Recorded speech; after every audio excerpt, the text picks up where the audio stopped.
Seduction is a language that does not involve words. Pay attention to the nonverbals. The flirtation is not in the words that you say, but it's in the looks that you give. And women know it's a tough world.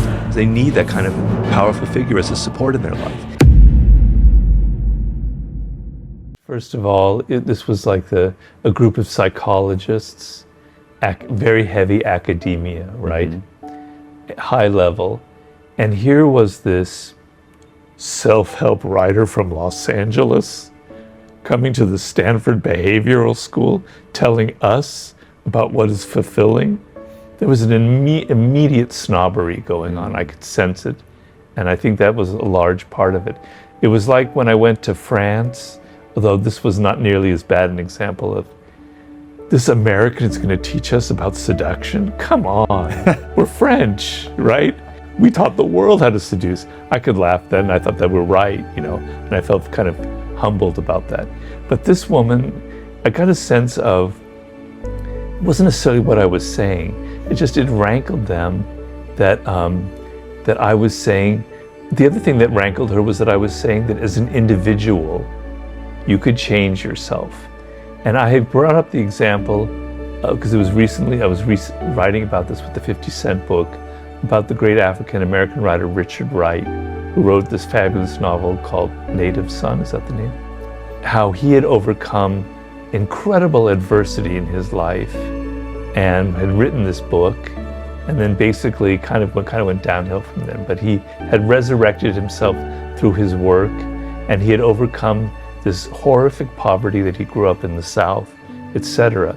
And I was detailing the process of him as a writer as an example of what I was describing about through your work you reach this level. So there were two things. There was the snobbery element of this Los Angeles, because from LA, people are appreciably dumber. Further south you go in California, right? If you're in the Bay Area, you're from Los Angeles, you already have a mark again. And then the other element of, it's not about culture. It's not about the superstructure of society. It's not about some Marxist theory about, your level of income and all of the other things. I was saying this person, this individual, overcame the worst kind of adversity, not through a government program, although I have nothing against government programs. I'm not one of those arch libertarians. I believe in the necessity of government. I'm somebody who's educated through public schools through my whole life, and I love that. But he did it on his own in a process that was very arduous and beautiful. It's like, well, this goes against everything we believe in, that you can't do things on your own, that you need an organization, you need a structure, you need politics, you need this group, you need academics at Stanford to teach you how to get to that point, right? So I was nailed as the self-help writer from Los Angeles who was preaching about individualism, and it fit all the cliches about the American, et cetera, right? And that's not the trend in academia. The trend is trying to move away. This goes back to the whole structuralist movement and deconstruction, et cetera. It's not the individual that creates a work of art, it's the culture, right? Getting away from the idea that there's a writer, there's a narrator. It's all about the culture, it's impersonal. So what I was saying went against all of the trends in academia, and it really upset them because maybe I'm wrong, but I was challenging some of their deepest held principles, at least for this one woman. She wasn't rude or anything, but I could sense that I had rubbed her the wrong way. And she was very there was an element of anger underneath her tone. Everyone should have that opportunity. To me, the ultimate anti-elitist belief that even her father, who drove a truck, could have been an artist, could have created something. And if what fulfills you is being a great parent, then that is a form of mastery. When Mastery came out, I had some carpenters who were doing the tile work on my patio, and I was interviewed by the New York Times about my book, and I said, he's just as good an example of mastery as Albert Einstein. He was so careful and so precise. He did a brilliant job. He got a great sense of satisfaction of seeing a beautifully done, bit of craftsmanship, right? Craftsmanship is a high form of intellect in my my viewpoint. It's actually a great thing, and it's something that people used to value. I mean, look at the cathedrals in Europe, some of the most beautiful things ever created by human beings. Craftsmen, masons, etc. People who can make stained glass, they were masters of it. These are things we need to celebrate. So I have no problem with your form of mastery, whatever it is, if it is driving a truck. But maybe driving a truck isn't something that's fulfilling. And maybe you should consider that about your father. It shows that a man can provide. He's going to be someone who's going to make a good living. He can provide for me. He can take care of me. I don't know how much of that is still alive in human psychology, but I believe that is the root of it. That a man who doesn't have ambition, I can't lean on him for support, materially and psychologically. But an ambitious man, he may be uncontrollable, he may be a little bit dangerous, but damn it, he's going to be able to survive in a very tough world. And women know it's a tough world, and sometimes they need that kind of powerful figure as a support in their life, even though they're often the breadwinners now, and they still have that desire for a man that shows that he can take care of himself, he can take care of his world, he can provide for them if they need it, etc. Well, it's very elemental. I mean, of course, it depends on the circumstances. But as I outline in The Art of Seduction, women will use the visual sense factors, the senses that men are so vulnerable to. How they dress, how their body looks, their perfume, the sound of their voice. I say in The Art of Seduction that a woman's voice is perhaps one of the greatest undervalued tools that a woman possesses. Men don't realize it, they don't think about it, because they think that they only are looking at like the physical component. But a woman's voice is very, very powerful, and I relate it to the voice of the mother in a kind of a sing-songy quality. And I've known women in my life who's go, wow, that woman has an incredibly seductive voice. It's a very powerful tool. So men are drawn to those sense cues, and they're almost like you can't control them. And women have learned over centuries how to appeal to that. They also know that men have a desire to pursue, to hunt, to go after something, if that's the kind of man, because some men are not like that. And so they know how to play the coquette. The coquette was a feminine invention. There are now men who are coquettes for sure, but the original coquettishness is a female quality of I make the man interested, and then I pull back. He has to chase me, because they know men love to chase, and if I show that I'm not interested in him, that excites his interest. So those are the ways that women will seduce a man. A man will seduce a woman by things we've already talked about.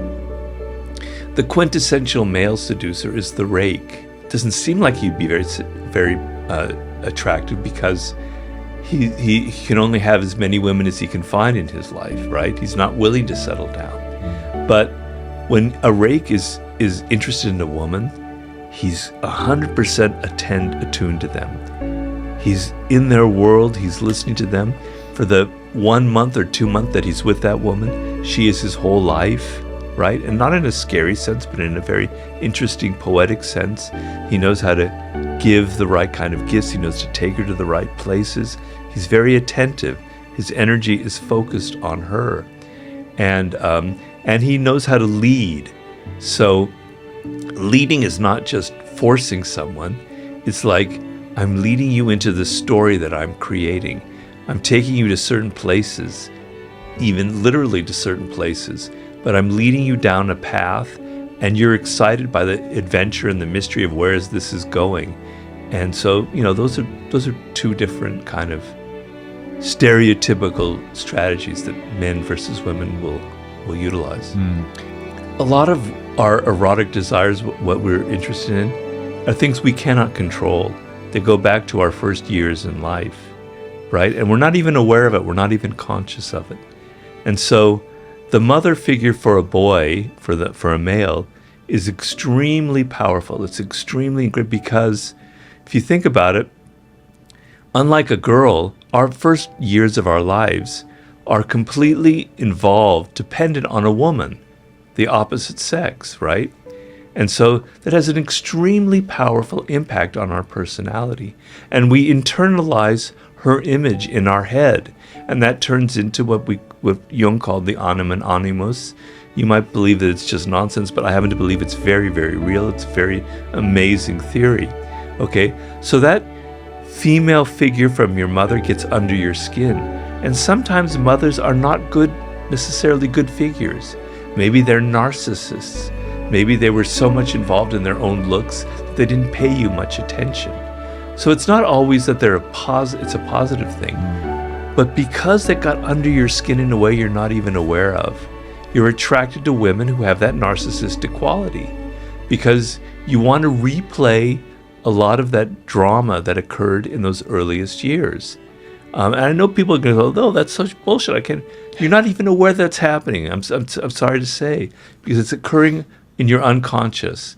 But if you look at it, if you see the patterns in your love life and you see the kinds of women that you are attracted to, you will inevitably see an element of what I'm talking about, right? Sometimes it's a woman that has a physical resemblance to your mother, and that's an extremely common pattern, believe me. But sometimes it's more a psychological quality. The fact that she was very solicitous with attention and showered you and made you feel special. Man, I've never gotten that feeling again since I had with my mother. You're not aware of that, but you're looking for the woman that will give you that feeling again. Or, as I said, your mother was a narcissist. She was just completely involved in herself and her clothes and her look. I want to find a woman who's like that because maybe this time I can get that woman to really love me and give me the attention I never really got from my mother.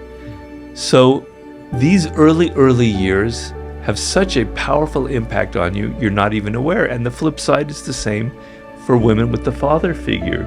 And I think a lot of women will admit that the father figure had a very, very powerful impact on what they're attracted to. They're usually more honest about it because men find the whole issue of the mother kind of creepy. The sense of being so dependent on a woman, being so weak that I'm after my mother. Oh, it's like a Freudian Oedipal thing. Oh my God, that's disgusting. I don't want to even admit it. But it's very true. It's very real. Well, the main thing is that I would say in a kind of macro sense is pay attention to the nonverbals. So seduction is a language that does not involve words. It involves what is not spoken. It involves your body language, your eyes, your smile, your face, how you compose your face, how you walk, how you present yourself, the places you take the woman to reveal who you are. If you take her to a pizza and beer joint, that says something as opposed to an elegant restaurant. How you dress is part of that language. Are you just wearing your shorts and t-shirt, or do you present yourself in a nice... Maybe those shorts and t-shirt for some women would work, but for a lot of women it shows you don't really care. So pay attention to all the nonverbal things, to the little signs that the woman is very, very attentive to, and be able to control that to some degree. So you want to present yourself, as they say, the most anti-seductive quality is insecurity. So it's hard to fake the nonverbal secure cues that are in the world. And a lot of that centers around the eyes and the face and the mouth and how you smile, etc. And there are weak ways of looking, and there are aggressive ways and confident ways that are directed through the eyes. But if you don't feel it, it's very hard to fake it. So you have to put yourself in a mindset, a kind of an as-if strategy, as William James said, where you feel confident, where you feel strong, you talk yourself into that mood, etc., and you let the nonverbals kind of communicate themselves. So you're strong, you're taking them to a place, but you're also attentive, sensitive, You're willing to reveal that slight feminine streak in you, but you're in control. You know what you're going to do. You know exactly where you want to take them, and of course you're going to see how things play out. You don't have everything planned. That would be very anti-seductive as well. But you have a sense of, this is who I am, and this is how I'm going to present myself.